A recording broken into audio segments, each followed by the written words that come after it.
Hey everyone, it's Dr. Ramani. Welcome back to this YouTube channel on narcissism and toxic relationships. And going back to something we used to do quite a bit is taking on some of these Am I the Assholes, which are actually some really good ones. This one is particularly good. Am I the asshole for refusing to pay my husband for using a room in the house for my work from home job? I am a 32-year-old woman and I began working from home 2 months ago. My husband bought the house we lived in before we got together. He calls it his property, which is fine by me. The house is small. It only has 2 rooms. I'm assuming this person means 2 bedrooms, one of which used to be empty until I started using it as an office for my job. All was going fine with my job until he sat me down last night saying he's expecting 30% profit from whatever I get from my job since he provides the office for my work. I was completely caught off guard by this. I asked if he was serious, and he went on about it being his home and how he could be using this room for his own purpose since it's his property. I said no and called him unreasonable, which led to a blow up. I yelled at him saying he won't get a penny, and he pitched a fit and accused me of taking full advantage even though there's no mortgage to be paid. I do all chores in the house as well as pay my share of the bills by half. He got his family involved in this and they're split. His mother thinks I'm being difficult and that 30% is not a huge amount and that this room is providing stability for my work from home and so my work from home situation and so my husband should get some sort of benefits. Am I the asshole for putting my foot down and refusing to pay a penny? This woman should work from a different home, which means move the hell out. Keep in mind, this is this woman's husband, okay? It's not someone, she's the husband. And all the legal issues that come up with property and all of that. I mean, I read this and I had to read it twice. The first thing it brought up for me, though, and again, I have no idea if this dude is narcissistic. Again, willing to take the bet. But what we do know is this. What we're seeing is a rigidity that we see in something called obsessive compulsive personality disorder, right? Or I should say obsessive compulsive personality style. And this is a style where a person is very rigid, really miserly, super controlling. There's absolutely no flexibility. They get caught up in things like my property, my stuff, my, me. You have to pay. In fact, these are people who might be 10 years into a marriage and still expect to split the check when you go out to eat with them.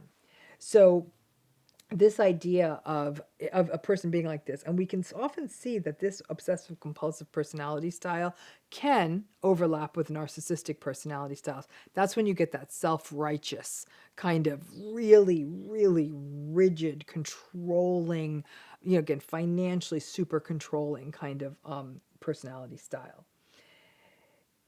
When I read this, I went right into problem solving mode. I mean, if it would be, it's the strangest thing, right? Because I suppose then what he wanted, first thing this woman should be doing is contacting an attorney above all else. Honestly, if I were her, I don't know if this person lives someplace far away that's not a big city, this wouldn't work. But certainly in even mid-sized cities and definitely in larger cities, people can find like little offices that they could rent, like even like a like shared office space that aren't even that expensive. If your job doesn't involve a lot of talking, you might even be able to do it in a library or something, and may even be able to find another small office to rent and then work with a tax advisor on how all of that works. But the fact that, to even suggest that 30% of the take, it also depends on how much this woman makes. But number one, she needs to be talking to an attorney and a tax advisor right away, which is sort of sad if you're in a marriage that you would have to approach it this way. And for somebody to take a third of somebody's salary as sort of rent for what they're doing, it's not worth it anymore.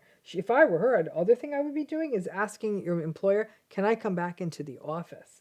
And that would also keep her away from this terrible man. Given that his mother agrees with that, it leads me to think that the whole family has some sort of narrative around how she's taking advantage of Mr. Hardworking in his 2-room stinking house to be able to, ooh, she moved into his house and is taking advantage of it.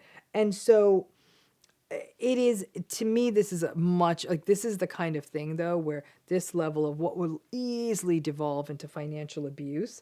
The other thing is, since she does all the chores, she might want to do a calculation on what a house cleaner would make in that area and on an hourly rate, and then do the calculation on that and maybe hand him an invoice. So if she says, sure, I'll give you the 30% and here's an invoice for my house cleaning, food prep services. Hell, she might even want to find out how much people get paid for sexual activity there and maybe charge him each time she has sex with him, performs any sort of sexual act on him. Might as well just keep the invoice running, because if she could also try to play his dirty ground game and then give him invoices for everything.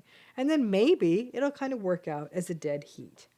But this kind of black and white rigidity about things like money and resources in a marriage, and the concept of getting married to someone is that there is some sort of level of collaboration and sharing at some level.